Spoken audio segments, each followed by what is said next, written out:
नमस्कार, मी सायली आणि तुम्ही पाहत आहात पुणेकरांच्या हक्काचं बातमीपत्र पुणे.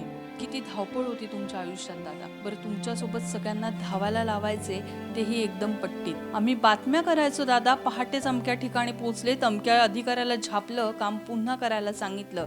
काम म्हणलं की तुम्हाला जोम असायचा. दादांना भेटलं की काम होतंय हा मंत्रालयात अलिखित नियम. म्हणूनच मुख्यमंत्र्यांनी इतकाच गजबजाट दादांच्या ऑफिसला असायचा. कागद हातात आलाय आणि त्याचं उत्तर दादांकडे नाही असं कधीच झालं नाही. कामाची त्यांची स्टाईल आणि किस्से त्यांच्यासोबत काम करणारे अधिकारी आणि मित्र सांगत असतात. दादा एखाद्या दौऱ्याला गेलेत आणि त्यांना एखादं मजेशीर कॅरेक्टर भेटलं नाही असं झालं नाही. मला सगळ्यांनी साथ द्या रे असं म्हणतात, कोणीतरी संबळ वाजवावं आणि दादांनी म्हणावं तू गबस रे, तू नको साथ देऊ, आणि या सगळ्यांसोबत स्वतःही हसावं. वो छोड के गए कैसा लगा, दादा म्हणतात अच्छा नहीं लगा, आणि जोक व्हावा, सगळे फुटावे. कोणीतरी खालून भाषण सुरू असताना आय लव्ह यू दादा म्हणावं आणि दादांनी म्हणावं अरे बायकोला म्हण लव्ह यू. कार्यक्रमात कोणीतरी चिठ्ठी द्यावी आणि त्यात मोकाट जनावरांचा विषय द्यावा, दादांनी त्यावरून विनोद करावा. फडणवीस शिंदे आणि दादा सोबत असताना शिंदेंनी काहीतरी बोलावं आणि दादांनी हमारा फिक्स है, हम जा रहे हैं,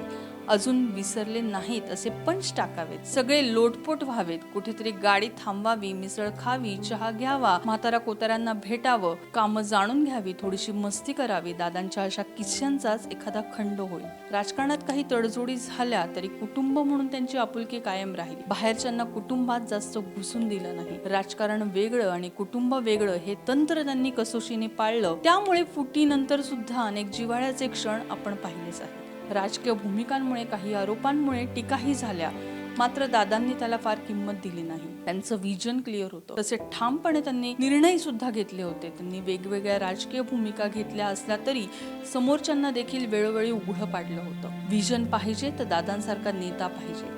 दादांनी केलेली अनेक कामं सांगता येतील, शिवाय कुणाचंही काम असो ते बेस्ट झालंच पाहिजे यासाठी ते आग्रही असणारा हा विजनरी नेता. जमिनीशी घट्ट नाळ जुळलेला नेता, ग्रामपंचायत ते केंद्रीय मंत्रालय, सगळ्या स्तरातील प्रश्नांची उत्तम जाण असलेला नेता. असे नेते फार कमी घडतात. अर्थात दादा घडण्यामागे शरद पवार आहेत, मात्र यात त्यांची मेहनत, अभ्यास, सातत्य आणि लोकांची जुळलेली नाळ या गोष्टी दादांना दादा म्हणून जातात.